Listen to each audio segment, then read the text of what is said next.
Hello, my name is Shahriari, and this is a lecture in a series of lectures on introductory linear algebra based on my book, Retrolinear. The subject of this lecture is solutions to the systems of homogeneous linear equations, as well as solutions to systems of linear homogeneous differential equations, and think of them as vector spaces. Let's get started with an example. This is a system, 2x minus 3y plus 5z plus 7w equals 0, minus x plus y minus z plus w equals 0, is a system of homogeneous linear equations. We want to solve this system, then that means that we want to find an x, y, z, and w that satisfy both of these equations simultaneously, so that when we plug them in, both equations become true at the same time.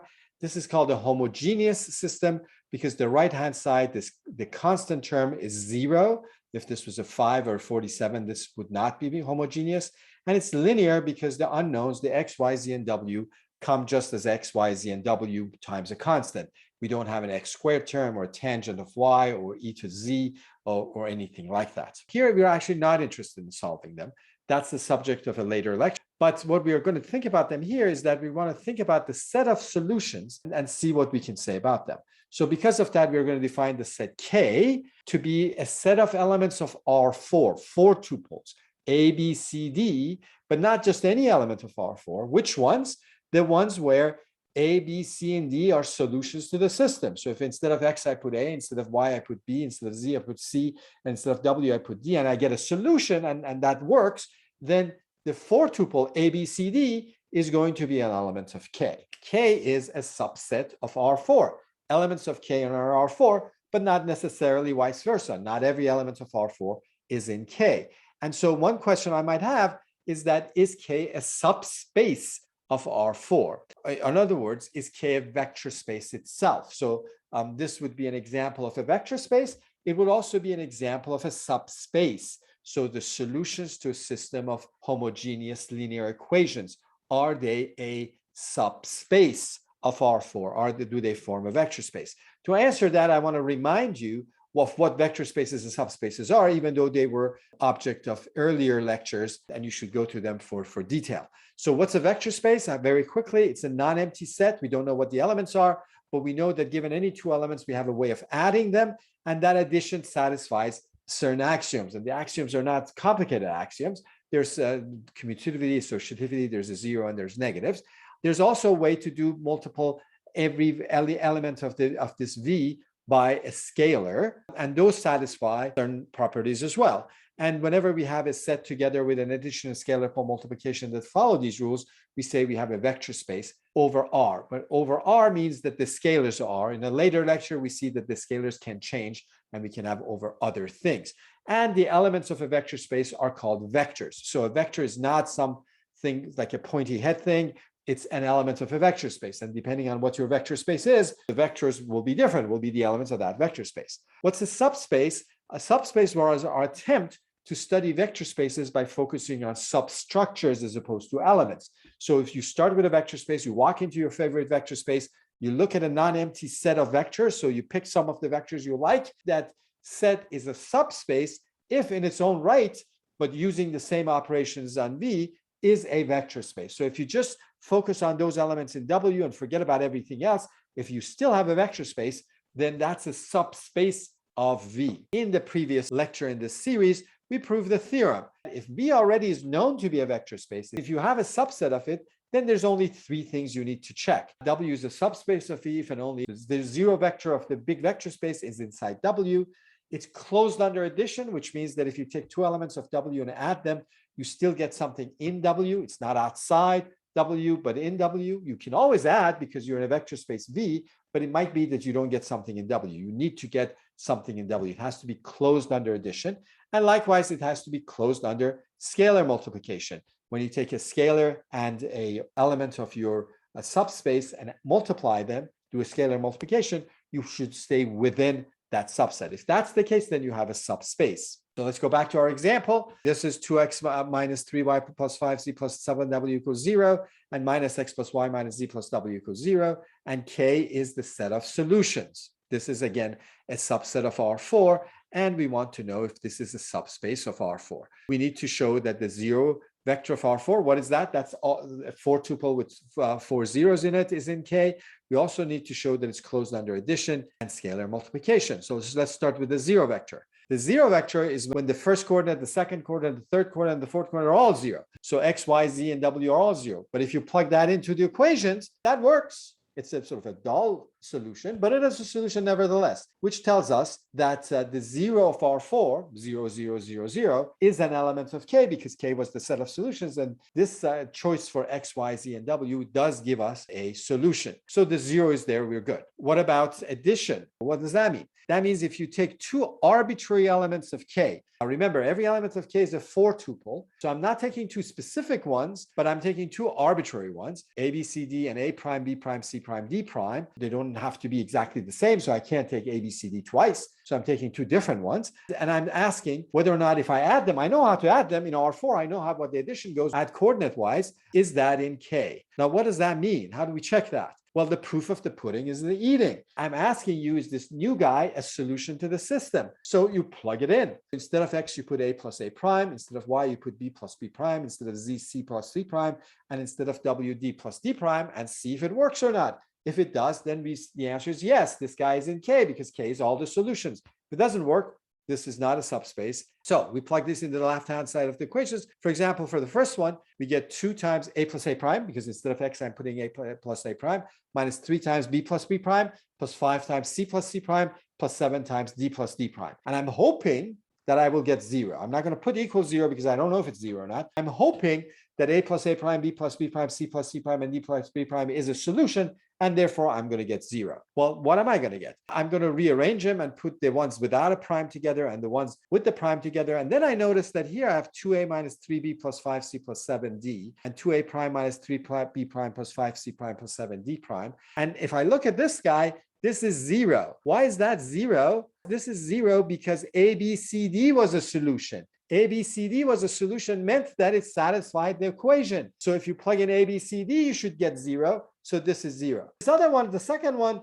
2a prime minus 3b prime plus 5c prime plus 7d prime is also 0 because a prime, b prime, c prime, d prime was also a solution. So they're both 0, 0 plus 0 is 0, and I'm good. So a plus a prime, b plus b prime, c plus c prime, d plus d prime was a solution. And I have to check for the second equation also, but it's the same thing. It works there as well. And so what I get is that I have closure under addition. Now note that I actually used homogeneity, the fact that this side was 0. If this side was not 0, was like 1, then each of these equations would have become 1, and 1 plus 1 would be 2, would not have been 1. But 0 plus 0 is 0. So this is one place that homogeneity came into play. It also came into play showing that the 0 vector is in there, because if it was equal to 1, the 0 vector would already not be in there. But we're not done.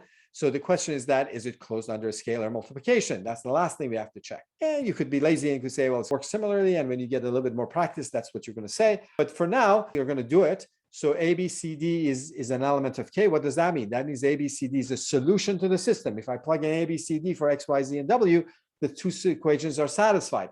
And alpha is some real number. The question is alpha times ABCD, which is alpha A, alpha B, alpha C, alpha D, is that in K or not? And how do we check that? Again, the proof of the pudding is in the eating. You plug it in. For X, you put alpha A. Instead of Y, you put alpha B. Instead of Z, you put alpha C. Instead of W, you put alpha D into the equations, if they work or not. On the left-hand side, for example, for the first one, you're going to get 2 times alpha A minus 3 times alpha B plus 5 times alpha C plus 7 times alpha D. And I don't know if it's 0 or not. I'm hoping it is, but I will see. So then you can factor an alpha, and then you see that the thing you get is 0 because, again, ABCD was already a solution. And so alpha times 0 is 0. And so we now got that set of numbers, alpha A, alpha B, alpha C, and alpha D, did solve the first equation. The second equation is going to be similar, and therefore K is also closed under scalar multiplication.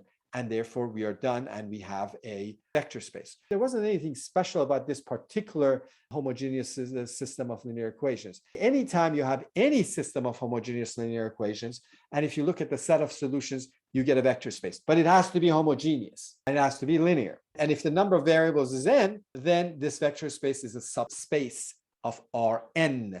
So if you know the number of variables, you know which Rn you're in. This tells us that if you understand Rn and you understand its subspaces, that could be helpful in terms of understanding solutions to systems, because the solutions to the systems are subspaces. You might ask, well, what about inhomogeneous linear equations? What if the second side was not all zeros? Well, then you do not get a vector space. But we will have a lot to say about those in later lectures. We will use what we know about subspace that we have and do something to it, translate it, and find solutions to those other ones. And you might ask, what about nonlinear systems? Well, that's not a question that linear algebra can answer, but other areas of mathematics can. So it depends on what kinds of equations there are. If they're polynomial equations, for example, then abstract algebra and algebraic geometry have a lot to say about them. But if they have other functions like e to the x and tangent and sine and so forth, then calculus will say something about them. Sometimes can actually use linear algebra by taking those equations and approximate them at near some point by linear equations, and then using linear algebra with linear equations. But though that's beyond this series of lectures. Now let's move on to a different example. The surprising thing is that you will feel like a sense of deja vu, even though this is a completely different place. So this time I'm going to look at a differential equation. This is a particular differential equation, y double prime plus sine of x times y prime minus e to the x times y equals 0. This is an equation. Equations are things where we have an unknown and we're trying to solve. What is the unknown here? The unknown here is the function y. We want a function y that if you take its second derivative, then you take its first derivative multiplied by sine, you take the function multiplied by e to the x and subtract, you should get the 0 function. That's what we want to find. Which y's are like that? And again, just like the previous thing, I'm not trying to solve this differential equation. That would be a preview of differential equations class, but I'm going to be looking at what can I say about the set of solutions. This is a second order differential equation, second order linear homogeneous differential equation. It's second order because the highest derivative here I have is y double prime. It's linear because y prime, and y double prime just come in there linearly. There's no y prime squared. There's no e to the y. It doesn't matter what the x's are doing, but it's just y prime, and y double prime, and each is multiplied by at most the function of x. And it's homogeneous because other than the terms with y prime, y double prime, and so on, I have 0 and I have nothing else. And it's a differential equation because it involves derivatives. And again, I'm going to let S be the set of solutions. So the set of solutions are functions, and I'm going to limit myself to functions from R to R. That means functions that their domain is the real numbers and their codomain is the real numbers. You should be able to plug in any real number you like, and the answers should be real numbers. And I'm not going to look at all those functions, but the ones that are solutions to this particular differential equation. And I'm going to ask, is that a vector space? So the question is that, do I know how to add, how to multiply by scalars? The point is that this is a subset of a known vector space. What is that? That's the vector space of functions from R to R. We had that example earlier on. Script f of RR is not just one function, is a set of functions. It's a set of functions. You can plug in any element of real numbers and you get a real number back. So for example, sine of x is in there, e to the x is in there, x squared minus 5x plus 2 is in there. But 1 over x is not, because you can't plug in x equals 0. Neither is square root of x, because you can't plug in minus 2, or if you plug in minus 2, you will not get a real number back. So we can translate our question from S a vector space to, is S a subspace of the vector space of functions from R to R? The reason we would do that translation is that we now can use our theorem that tells us it's easier to check that something is a subspace of a known vector space than it is to check from scratch if something is a vector space. And so all we have to do is to check that the 0 function is there. We have to check that S is closed under addition and scalar multiplication. So let's do that. The first question is that, well, what's the 0 function in the big vector space? The 0 function is the function y equals 0, the function whose graph is the x-axis. Is that a solution? That's what we're really asking. And the answer is yes. If you take the derivative of it, you get 0. If you take the second derivative, you get 0. If you plug in, it works. Function satisfies the differential equation. And so 0 is in S, and S has the 0 of the vectors. What about scalar multiplication? We usually do addition first, but let's be fair, and this time we'll work on scalar multiplication. We take F is in S, so F is some function that's already we know is a solution, but some arbitrary one, not some specific one. And alpha is some real number. And the question is that, is alpha times F in S? And what does it mean to say F is in S? Again, F is the set of solutions. It means that if you plug it in, it works. So F is in S if and only if f double prime of x plus sine of x times f prime of x minus e to the x times f of x is 0. So if you take function y equals f of x and plug it in and you get 0, then you know that you have something in S. To check that if alpha f is in S, what we have to do is plug in alpha times f of x into the differential equation and see if we get 0 or not, see if the differential equation is satisfied. Let's do that. Instead of y, I'm putting alpha f of x. So alpha f of x double prime plus sine of x times alpha f of x prime minus ex times alpha f of x. Again, I'm not putting equal to 0 because I don't know if that's 0 or not. I'm hoping, I'm wishing that it's 0, but I don't know if it is. So I need to find out what it is. Now, here's where we have to use something that we know about derivatives. How do you take the second derivative of alpha times f of x? So you have some function f of x, you multiply it by a constant, and you want to take the second derivative. Now, properties of derivatives tell you that all you have to do is take the second derivative of the function and then multiply it by the constant. So you get alpha times f double prime of x. And likewise, the first derivative, same thing. The alpha comes out and you get alpha times sine of x times f prime of x. The other guy is minus alpha e to the x f of x. So what? You can factor in alpha. And then if you look inside the parentheses, what you have, you'll get 0. Why is that 0? That's because f was already in S, and S was the set of solutions. So if you plug f in, you should get 0 because that's what the differential equation was. So you get equals 0. And so now you know alpha f is in S. If f is a solution, alpha times f, no matter what alpha is, a scalar, is also going to be a solution. And so S is closed under scalar multiplication. Let's go and do the same thing with addition. Is S closed under addition? So we take two elements in S, add them, and see if it's still in S or not. Take f and g in S, and you ask, is f plus g in S or not? Again, what does it mean to be in S? It means it satisfies the differential equation. You just have to plug it in there. Plug f of x plus g of x into the differential equation. Proof of the pudding is in the eating. Put it in, see if you get 0 or not. So you get f of x plus g of x double prime plus sine of x times f of x plus g of x prime minus e to the x times f of x plus g of x, and you're wishing, not knowing yet, if that's 0 or not. Again, you use properties of derivatives. In fact, you use the properties of derivatives that are called linearity. If you want to take the second derivative of f of x plus g of x, you can take the second derivative of f of x and add it to the second derivative of g of x. And the same with the other ones. And then you can bring the f's together and the g's together, and you have f double prime of x plus sine of x f prime of x minus e to the x f of x. And that's 0 because f is already in S, f is already a solution.